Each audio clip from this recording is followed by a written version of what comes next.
Olá, bem-vindos a mais uma aula sobre o Egito Antigo. Essa aula agora vai estar, essas aulas, na verdade, do Egito Antigo, elas estão precedendo as aulas sobre a história das mulheres no Egito Antigo, para dar um panorama da sociedade, de como era o Egito. A gente já viu ali como se formou o Egito ali no seu território, não de forma geográfica, mas civilizacional. A gente viu, nós falamos sobre a divisão social não, a divisão do reino, os períodos. E agora a gente vai estar vendo aqui um pouquinho sobre a sociedade do Egito Antigo. Uma sociedade que se estabeleceu de uma forma fixa por volta de mais de 5.000 anos antes de Cristo, uma sociedade que vai se tornar uma sociedade agrícola de produção, de uma economia de produção por volta de 5.000 antes de Cristo. Ou seja, 2.000 anos antes do início do Império Egípcio, eles já vão estar organizados como civilização. Eles vão ali se dividindo seus nomes nas unidades administrativas, eles vão cada um ter sua liderança, seu próprio Deus, e eles vão se unir de modo a trabalhar e tirar o melhor proveito do Nilo, a tirar o melhor proveito do território em que eles viviam. Eles vão modificar esse território de modo a extrair o melhor para eles. É uma sociedade agrícola. O Nilo lhe proporcionou uma unidade linguística e cultural, né? Porque o Nilo ele era também um local de transição, né? Ir e vir no Egito era muito mais fácil pelo Nilo. E ele era um canal de comunicação também, né? Um nomo se comunicava com o outro, o norte e o sul, pelo Nilo. Isso proporcionou uma unidade linguística e cultural, também religiosa, né? A gente sabe, já viu anteriormente na formação do Egito que há muitos anos, né? Antes mesmo de 5.000 antes de Cristo, eles já tinham a vida pós-morte de uma forma muito bem trabalhada por eles, já tinham todo um ritual ali para enterrar seus mortos, né? E a organização deles foi fundamental para a continuidade de todo o Egito, toda a história do Egito. Ela foi fundamental para a unificação, inclusive. Eles vão se organizando em nomos, eles vão trabalhando com o Nilo, plantando, colhendo, trabalhando ali, fazendo a sua pecuária, criando animais, a pesca.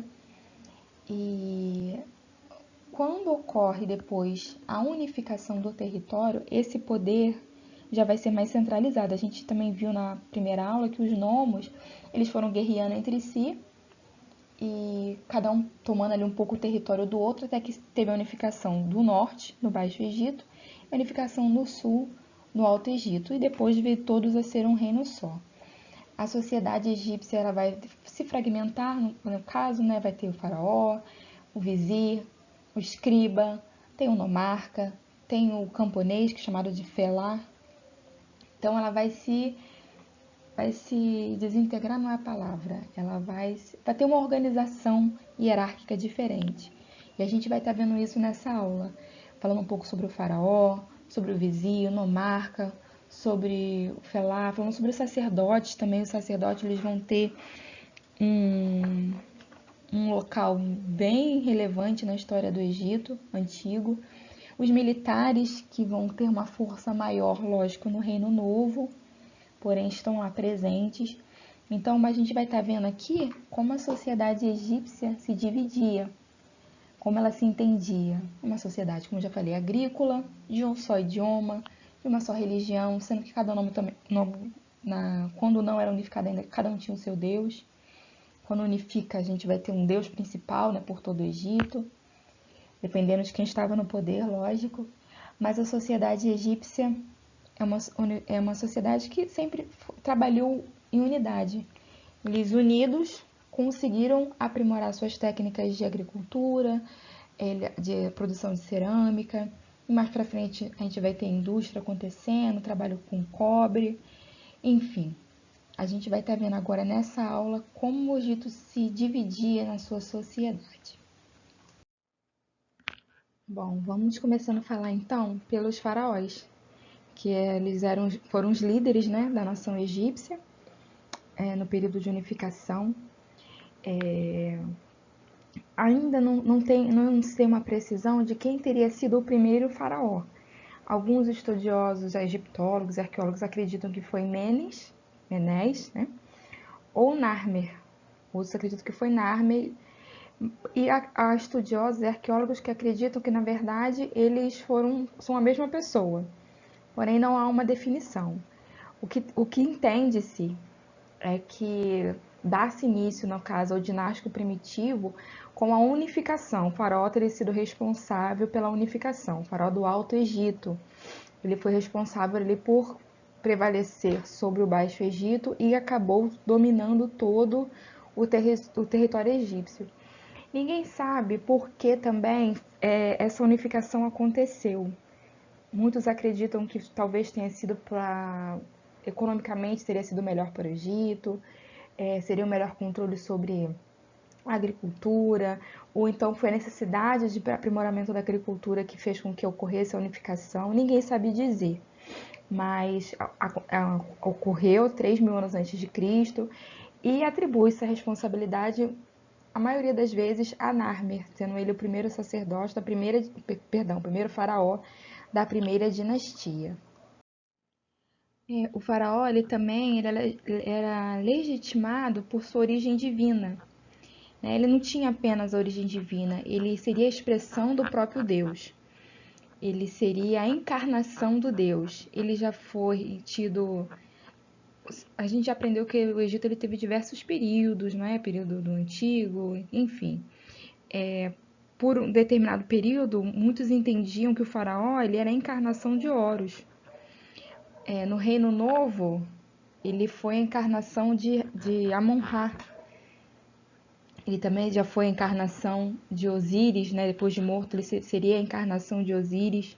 O faraó ele tinha ritos a serem cumpridos todos os dias, porque os egípcios acreditavam que existia um caos e ali dentro do território egípcio havia a ordem. E isso eram representações divinas também. Tinha Amat, que ela seria a representação da ordem, da justiça, seria o equilíbrio, e tinha Sfet, que era a representação do caos. Então o faraó era responsável por manter Amat. Amat jamais poderia deixar de ser mantida. Era a responsabilidade do faraó manter essa ordem. Então ele continuamente oferecia ali seus cultos, prestava seus ritos aos deuses, para que Amat nunca viesse a cair e o caos não imperasse. Os egípcios não é que eles olhavam para um faraó e esperassem que ele fizesse algum grande milagre, mas tudo que acontecia era atribuído praticamente à divindade dele. Ou, por exemplo, se teve uma boa colheita naquele ano, nossa, o Nilo transbordou, a colheita depois foi farta, teve abundância de cereal, então foi porque os deuses favoreciam ao faraó. Esse era o entendimento dos egípcios. O faraó estava ali com aquela representação divina, os egípcios também entendiam assim e isso era muito respeitado. O faraó também era o senhor dos exércitos, ele era aquele que estava à frente dos exércitos, o senhor deles. Ele era o supremo juiz, né, e tinha que se preocupar com a felicidade e provisão do seu povo. Tudo isso era responsabilidade do faraó. Na centralização do Egito, tudo estava sob o domínio do faraó. Os exércitos, claro, não podiam ficar de fora. Vamos lembrar que, como eu falei naquela primeira aula, que o exército ele só vai passar a ser fixo quando no Reino Novo. Ali vai ter um exército fixo, depois a criação de uma marinha. Mas antes, sempre teve incursões, batalhas, invasões no Egito. Então você tinha que, de certa forma, guerrear, né? Acontecia muitas das vezes de serem mercenários contratados para trabalhar para ali, para o faraó. Ou então os camponeses mesmo vinham para poder fazer esse tipo de serviço. Mas um exército forte, assim, grande, um exército fixo, na verdade, aconteceu no Reino Novo. E o faraó seria ele o chefe desse exército. É o faraó que está ali responsável por esse exército. O faraó também tinha uma vida dupla, né? Ele, em público, ele era o Deus vivo. Ele era a representação do Deus vivo. era objeto de culto e de adoração. Teve até, inclusive, faraós que foram adorados, tá? Isso aconteceu no Egito Antigo. Mas eles eram assim, representação de Deus vivo, objeto de culto e adoração, eles tinham que estar aqui, né? Se apresentar de forma a estar ali cuidando do seu povo. Então, quando eles estavam ali, quando ele estava diante do povo, né, no seu lugar de faraó, vamos dizer assim, ele se apresentava de maneira mais formal, uma maneira mais distante, trajes rituais, barba postiça, joias, insígnias sagradas. Ou seja, ele se apresentava de uma forma assim, bem faraônica mesmo, né? Agora, ele também tinha aquela parte que ele estava com a sua família, ele caçava, ele pescava. Vamos dizer que seria esse momento de lazer do faraó, né? O momento homem do faraó. Mas em nenhum momento ele, por isso, ele perdia ou deixava de ser quem ele era. Faraó era faraó o tempo todo. O faraó ele também tinha direito a se casar com várias mulheres, ter as suas concubinas. Inclusive, era comum no Egito Antigo que o faraó se casasse com suas irmãs e meia-irmãs. Hoje, pra gente, na nossa sociedade, maioria judaico-cristã, é meio que inapropriado, né? Meio não, é inapropriado. Mas no Egito Antigo era normal. Inclusive, eles acreditavam no Egito Antigo que a divindade do faraó era transmitida pelas mulheres, tá? Para o faraó ser, no caso, uma divindade, o representante dos deuses, ele teria que ser filho de uma princesa. Assim que deveria acontecer, uma princesa de sangue real. Por isso que você vai ver na história do Egito Antigo muitos casamentos de irmãos, porque um descendente do faraó que nascia, mas que não era de uma princesa real, o que o faraó fazia? Casava o filho com uma irmã, uma princesa de sangue real, para garantir assim a legitimidade desse filho para ser um futuro faraó. A legitimidade também podia ser por teogamia, que era quando uma mulher não real declarava que gerou filho do próprio Deus.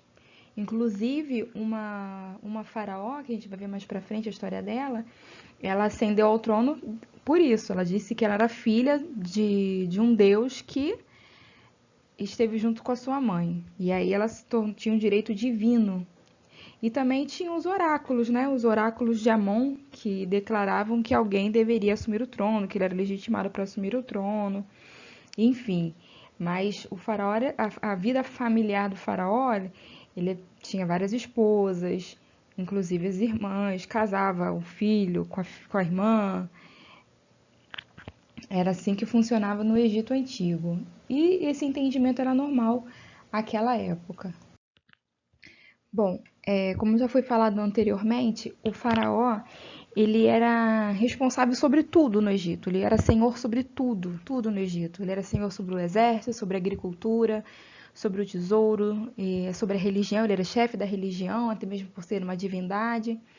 E por ser chefe sobre tudo, ele tinha que manter tudo em ordem. Lembrando que a Amat não podia jamais ser abalada. Então, o que que ele fazia? Levantava encarregados para estarem cuidando disso para ele, né? Ele terceirizava. Você tinha os sacerdotes para cuidar ali dos cultos. Foi levantado também o vizir, que seria um primeiro-ministro. Esse seria responsável pelo tesouro real, para chefiar outros departamentos do Egito. Você vai ter os escribas, que vão estar ali supervisionando o povo junto a ele. Enfim, ele precisava delegar, né? Diversos trabalhos referentes à administração do império. O faraó era o encarregado de escolher funcionários que trabalhem na gestão do império, mas deveria supervisioná-los, tá? Ele tinha, tipo assim, eu encarreguei você, você vai ter que dar seu jeito, nem fale comigo. Não era assim, não. Ele tinha que supervisionar esses trabalhos que estavam sendo feitos, e se houvesse conflitos, era ele o responsável por desamarrar esses conflitos. Ou seja, a vida do faraó era uma vida assim bem cheia. Não era uma vida só de ficar sentado sendo abanado, igual a gente vê em alguns filmes, né? Que o faraó fica sentadinho, alguém vai lá e abana ele. Não, a vida do faraó era bem extrema, vamos dizer assim. Ele tinha que dar conta de diversos pontos. Ele era responsável por manter todo o Egito, ele era responsável por manter a felicidade do povo, ele era encarregado de diversas coisas, não era uma facilidade, não era. Muitos queriam esse lugar, lógico, né? Mas não era um lugar só de privilégios. E a vida do faraó era tão extrema de manter o Egito, de manter a expansão que uma vez conquistou, de evitar, né, invasões. O Egito ele foi muito invadido. Tem inclusive os povos do mar, que eram povos que vinham sobre o Egito, que deram muito trabalho. Ou seja, o faraó ele tinha várias preocupações para poder estar lidando o tempo todo. Então, os encarregados ajudavam nessa tarefa, ajudavam ele a estar lidando com isso. E você pode ver que quando nós estamos tendo a aula lá sobre as divisões, muitas das vezes as divisões aconteciam, né? O fim do reino, por exemplo, o fim do reino antigo, ele se deu pelo enfraquecimento da monarquia. E na maioria das rupturas, né, entre os reino antigo, primeiro período intermediário, reino médio para o segundo período intermediário, o reino novo, que foi o mais poderoso, que também veio a enfraquecer por conta desse enfraquecimento da monarquia. E por muitas das vezes aconteceu porque o faraó delegava demais, dava muita terra, dava isenção de impostos, acontecia aí talvez uma falta de sabedoria. Ou seja, o faraó estava sob muita pressão e deveria manter esse controle. Inclusive, existia uma festa só para celebrar, por exemplo, se o faraó conseguisse chegar aos 30 anos de reinado, aí era dada uma festa especial para celebrar os 30 anos de reinado, porque não era tão comum assim o faraó durar tanto no trono, por conta dos levantes. Não eram só levantes de fora, levantes de dentro muitas das vezes também, infelizmente. Então, esse é um pouquinho da história dos faraós, um pouco aí resumida, né? Claro que a história dos faraós é muito mais complexa, ela é muito mais profunda. A gente, foram 30 dinastias, tiveram muitos faraós que passaram ali, desde lá imagina, do dinástico primitivo, nós vamos começar a ver os faraós.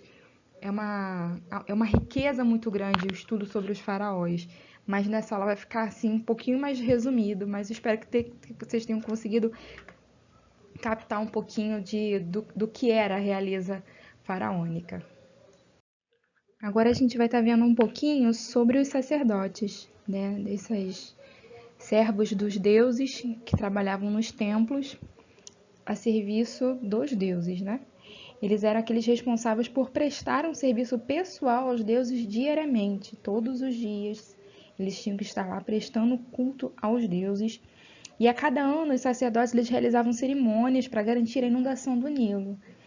Os egípcios acreditavam que tudo, absolutamente tudo vinha dos deuses. Então, os sacerdotes eles precisavam estar prestando essas cerimônias para que a cheia do Nilo fosse garantida pelos deuses.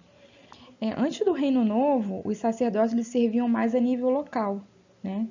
Dentro das províncias, as unidades administrativas. Após a ascensão do Reino Novo, né, quando surgiu o Reino Novo, surgiu uma nova hierarquia de sacerdotes que englobava todo o Egito. A gente também vai lembrar que foi no Reino Novo que eles ganharam maior poder, eles foram crescendo dentro do Império. Eles foram ganhando mais terras, e acabou que no final do Reino Novo é um sumo sacerdote que é levado ao trono. A gente não pode esquecer disso.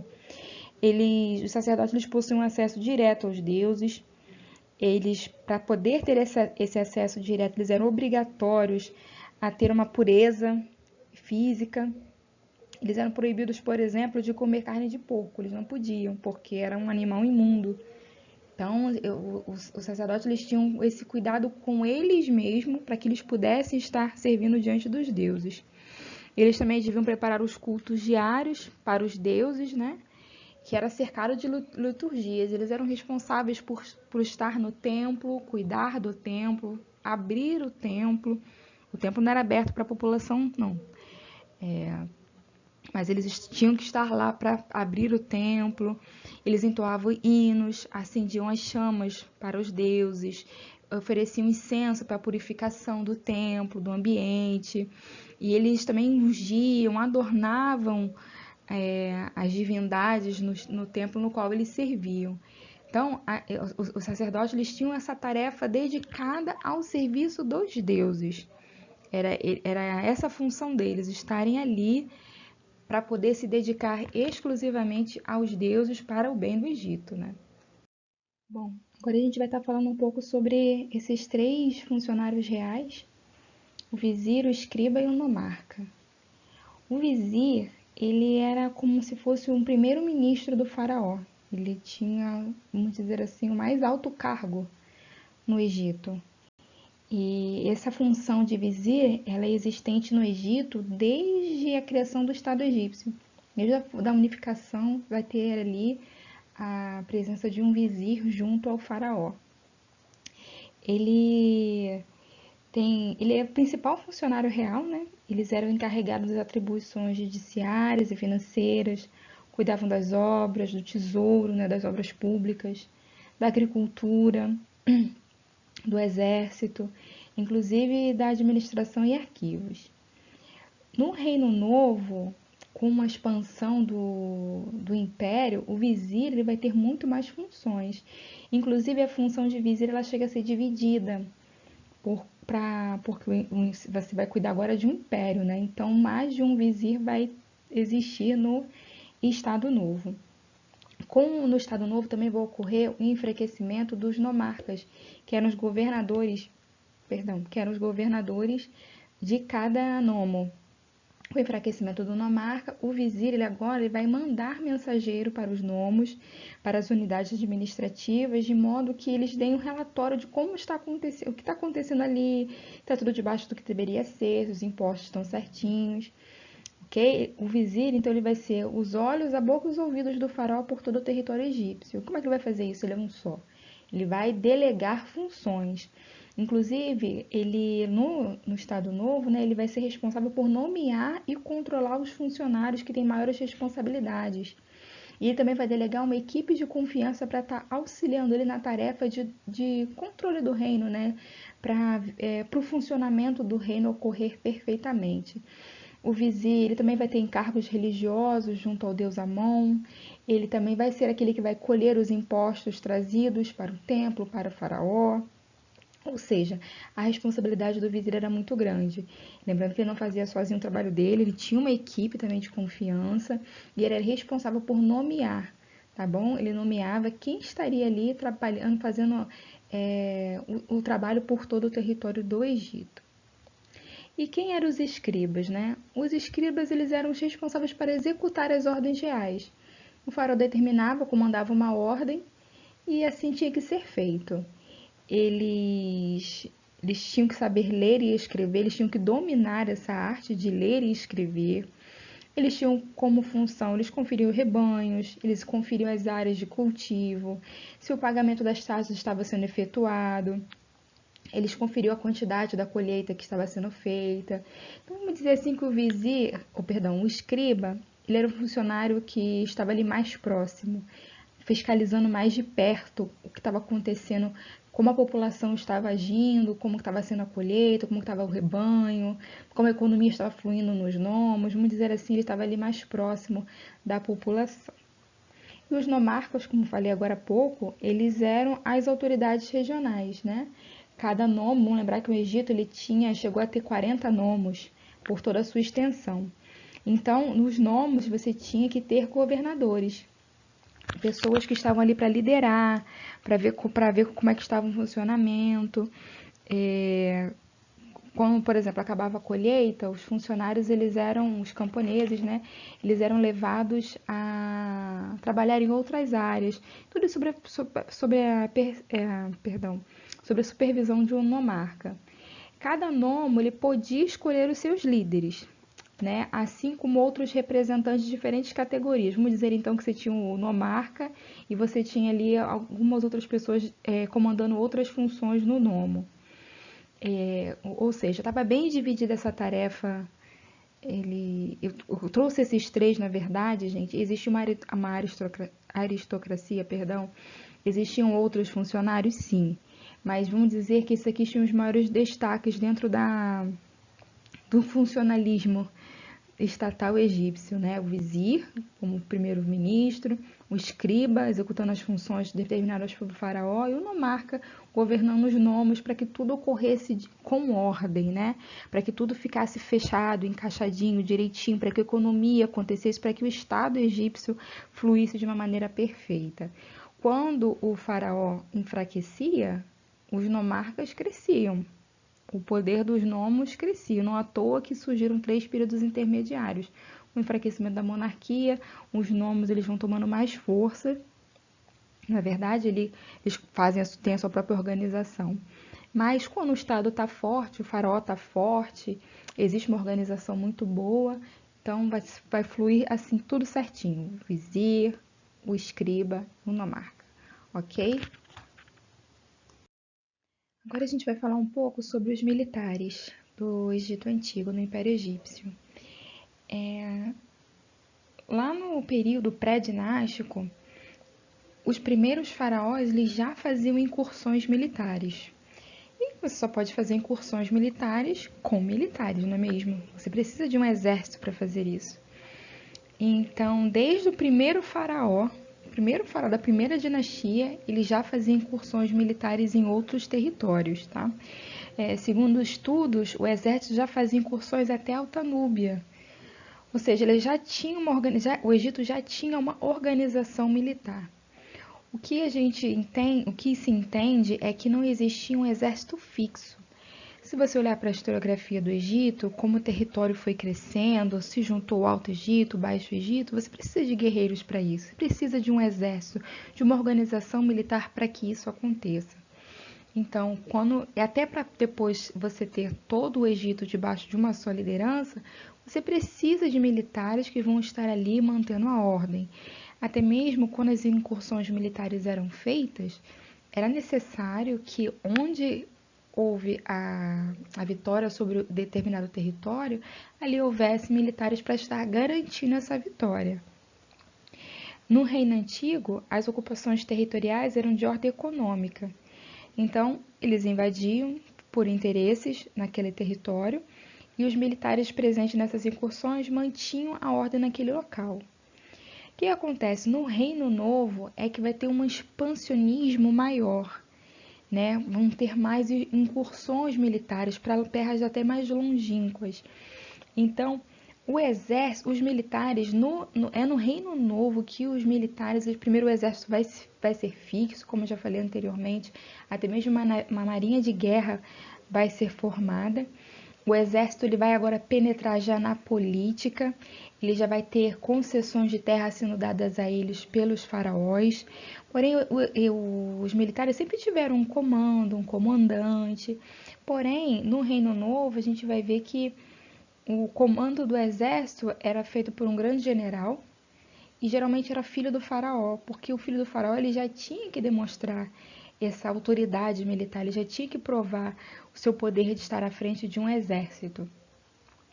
Né? Então, no Reino Novo vai ter esse expansionismo egípcio e esse crescimento vai ser assegurado pelo exército.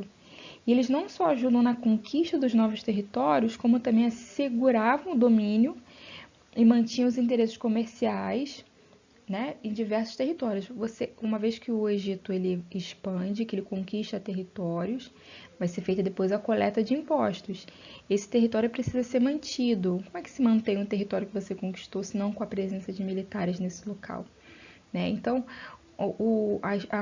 os militares na história do Egito, a gente vai ver que antes a força militar era constituída muitas das vezes de mercenários e camponeses, porque não tinha um exército fixo, vamos sempre lembrar isso,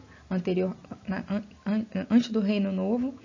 Então, as incursões militares, os trabalhos militares, camponeses, mercenários, eles eram utilizados para poder, mercenários estrangeiros, tá? Era muito comum na antiguidade um rei contratar o exército de um outro rei, contratar ajuda de um outro exército. E isso acontecia também por parte do Egito. Aí então você vai ter no Reino Novo já um exército fixo do Egito, que vai ser responsável por grandes vitórias, por grandes conquistas, pela expansão, pela verdadeira transformação do Egito em um império, tá? Então, os militares, e aí no Império Novo eles vão conseguir uma ascensão melhor na política, vão conseguir conquistas de terras dadas pelos faraós. Então você vê um despertar maior dos militares durante o Reino Novo. Chegamos agora aos camponeses. Os camponeses eles formavam a base social da pirâmide egípcia, vamos dizer assim. Eles eram, em sua maioria, analfabetos, estavam ligados à sua terra e muitas das vezes sujeitos a trabalhos forçados. Eles eram os agricultores, eles eram os construtores, os artesãos, ou seja, eles eram a base da economia, a base da mão de obra do Egito. O Egito estava lá por conta deles, praticamente isso, porém eles não tinham esse reconhecimento. Para você ter uma ideia, quando o Egito ele tinha uma dependência muito grande do Nilo. Se o Nilo tivesse uma baixa muito grande, prejudicava. Se enchesse muito, prejudicava. Quando o Nilo estava na sua cheia normal, era abundante. Então, uma vez que o Nilo retrocedia, eles plantavam, semeavam, como a gente está vendo aqui na figura, um camponês, né, arando a terra, uma mulher jogando as sementes. Então, e embaixo, né, as frutas, toda uma prosperidade. Então, o camponês, ele trabalhava, ele arava a terra, plantava, colhia. Quando o Nilo enchia, o que ia fazer com o camponês? Pegava o camponês e colocava ele para trabalhar em outras obras. Trabalhar na construção de templos, trabalhar carregando pedras, trabalhar na mineração, trabalhar em construções públicas. Não, o camponês não podia ficar parado. Essa era a condição dos camponeses. E os camponeses, vale lembrar que eles eram a maioria da população do Egito. Ou seja, a base a pirâmide egípcia, né? Na pirâmide egípcia, de hierarquia, né? Eles estavam na base. Eram trabalhadores. Em suma, eles eram trabalhadores dedicados à terra, dedicados ao Egito. Eles eram talvez mais dedicados ao Egito do que os senhores da terra, do que muitos outros, não é mesmo? Bom, chegou ao final dessa aula, foi só para dar uma pincelada nas diferentes camadas sociais do Egito, na sociedade egípcia, nas suas diferentes camadas. Veio do faraó, chegamos aos camponeses, espero que tenham gostado.